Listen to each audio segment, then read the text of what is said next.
दोस्तों नमस्कार, जय हिंद। आइए आपकी अपनी क्लास में बहुत बहुत स्वागत और अभिनंदन करती हूँ। मैं आशा करती हूँ कि आप लोग स्वस्थ होंगे, मस्त होंगे और डेली की क्लास आप बहुत ही अच्छी प्रकार से कर रहे होंगे। तो आज हो गए हैं 12 अक्टूबर। अब 12 अक्टूबर की क्लास को हम लोग स्टार्ट करते हैं। ठीक है, 12 अक्टूबर की करंट अफेयर्स की क्लास स्टार्ट करते हैं, जो कि आपको किसी भी एग्ज़ाम की तैयारी में बहुत ही महत्वपूर्ण प्रश्न है। इसमें अगर किसी भी एग्ज़ाम की आप तैयारी कर रहे हैं तो इस क्लास को ले सकते हैं, अपने दोस्तों को भी बता सकते हैं। लाइक करें और अधिक से अधिक सब्सक्राइब करें।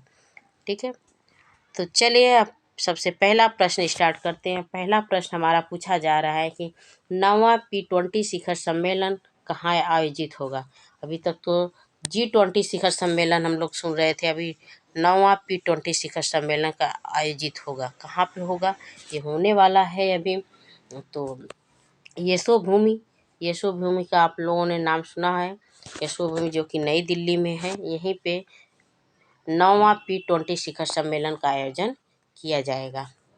ठीक है, और ये P20 शिखर सम्मेलन क्या है, तो G20 पार्लियामेंट शिखर सम्मेलन, G20 पार्लियामेंट शिखर सम्मेलन है। और इसके जो होस्ट हैं वो भारत है, भारत इसका होस्ट है। और यह यशोभूमि दिल्ली में स्टार्ट होने वाला है। दिल्ली की यशोभूमि स्कोप सेंटर में स्टार्ट होगा। और इसकी जो थीम है, थीम पूछी जाए तो थीम देखिए, इसकी थीम है वसुधैव कुटुंबकम। क्या है, वसुधैव कुटुंबकम। वसुधैव कुटुंबकम इसकी थीम है। संपूर्ण विश्व मेरा परिवार है। वसुधैव कुटुंबकम, संपूर्ण विश्व मेरा परिवार है। और पहली बार इसमें भाग लेने वाला अफ्रीकन यूनियन, इसको भी लिख लीजिए। पहली बार कौन इसमें भाग लेने जा रहा है, तो अफ्रीकन यूनियन। कौन, अफ्रीकन यूनियन इसमें पहली बार भाग लेने जा रहे हैं। और कुछ बातें और याद रखने योग्य हैं, जैसे G20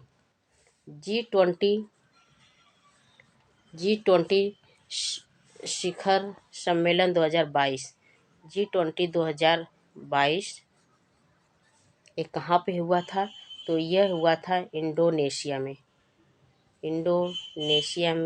हुआ था। G20 इंडोनेशिया में हुआ था। ठीक है, और G20 इंडोनेशिया में हुआ था। G23 भारत में हुआ था। और G24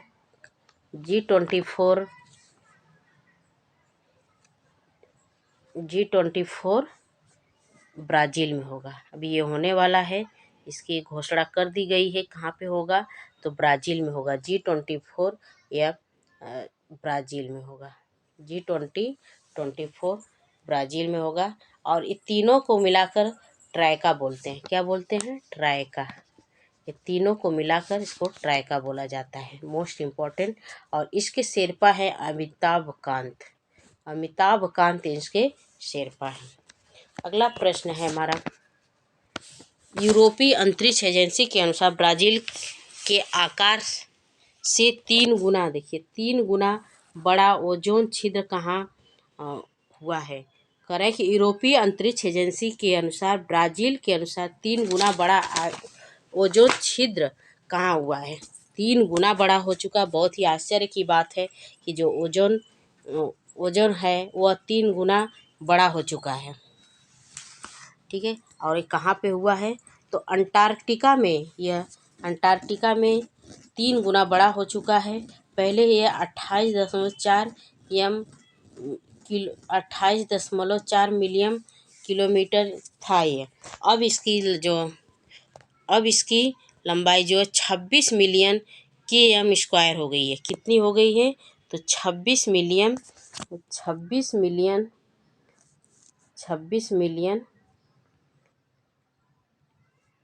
km² हो गया है। ठीक है। इसका सबसे बड़ा, अब तक सबसे बड़ा जो आकार था 28.4 था, 28.4 मिलियन था। लेकिन अब इससे भी बड़ा, बहुत ही आश्चर्य की बात हो गई है कि 26 मिलियन km² हो गया है। और अगर यहीं पे पूछा जाए कि डाप्सन की इकाई क्या है, डाप्सन परत मापने की इकाई, तो डाप्सन परत मापने की इकाई होती है, अरे सॉरी, ओजोन परत मापने की इकाई होती है डाप्सन। ठीक है, मैं आंसर ही बोल दिया आप लोगों को। ओजोन परत मापने की जो इकाई होती है वो होती है डाप्सन, उल्टा बोल दी थी, सॉरी। उस ओजोन परत मापने की जो इकाई होती है वो डाप्सन होती है। और ओजोन परत कहाँ पे मिलती है, तो समताप मंडल में। ओजोन परत जो है वह समताप मंडल में मिलती है और यह हमारी त्वचा को पराबैंगनी किरणों से बचाती है। ओजोन परत हमारी त्वचा को पराबैंगनी किरणों से बचाती है। सूर्य की पराबैंगनी किरणें भी जान लीजिए, नहीं तो सूर्य की पराबैंगनी सूर्य की पराबैंगनी किरणों से बचाती है। ठीक है, किरणों से हमारी त्वचा कैंसर होने से बचाती है। ठीक है, चलिए अगले प्रश्न पे चलते हैं। निम्न में से किस स्थान पर international council on archives Congress 2023 का आयोजन किया गया है? तो यह अबू धाबी में किया गया है। और इससे संबंधित कुछ प्रश्नों को भी जान लीजिए कि राष्ट्रीय फिल्म अभिलेखागार, मतलब यह आर्काइव्स कांग्रेस 2023 का आयोजन क्यों किया गया है? इसमें जो कांग्रेस से संबंधित नेता होंगे उनके जो रिकॉर्ड होते हैं उनको वहाँ पे रखा जाता है। जो नेताओं से संबंधित रिकॉर्ड होता है उनको वहाँ पे रखा जाता है। यहीं पे राष्ट्रीय फिल्म अभिलेखागार की स्थापना कब हुई? राष्ट्रीय फिल्म अभिलेखागार पूछा जाए कि फिल्म अभिलेखागार की स्थापना कब होती है, तो 1964 में होती है। 1964 में अब पुणे में इसकी स्थापना होती है। और वर्तमान समय में इसके जो निदेशक हैं वो अरुण सिंघल हैं। अरुण सिंघल जी हैं वर्तमान समय के निदेशक। ठीक है, अरुण सिंघल जी हैं वर्तमान समय के निदेशक।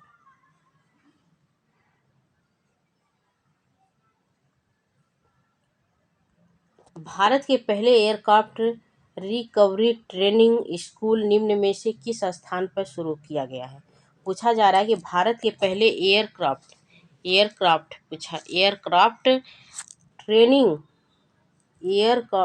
रिकवरी ट्रेनिंग स्कूल कहाँ पे स्थापित किया जाएगा? तो ये बेंगलुरु में स्थापित किया जाएगा। ठीक है, ये बेंगलुरु में इसकी स्थापना की जाएगी। और बेंगलुरु में कैंपागोडा इंटरनेशनल एयरपोर्ट, बेंगलुरु में कैंपागोडा इंटरनेशनल एयरपोर्ट है।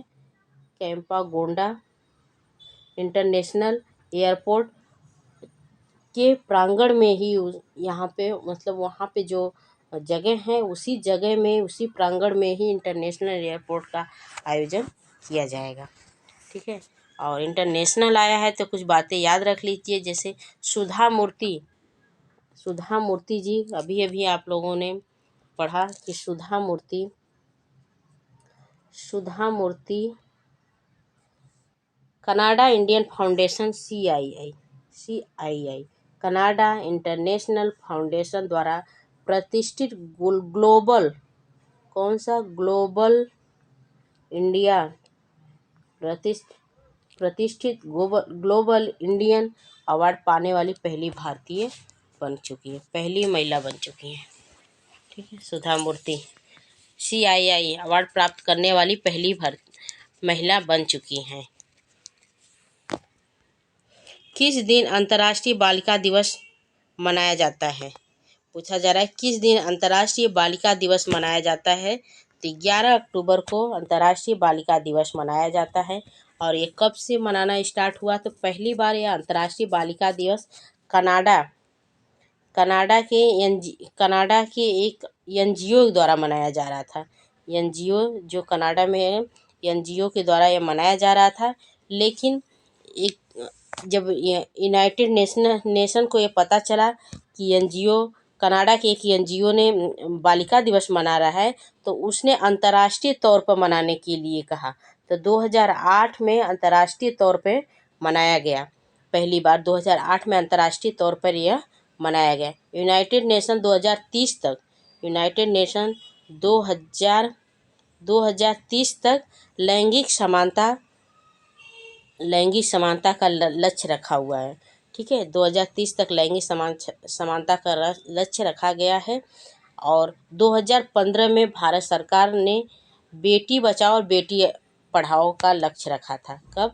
2015 में बेटी बचाओ बेटी पढ़ाओ का लक्ष्य रखा गया था।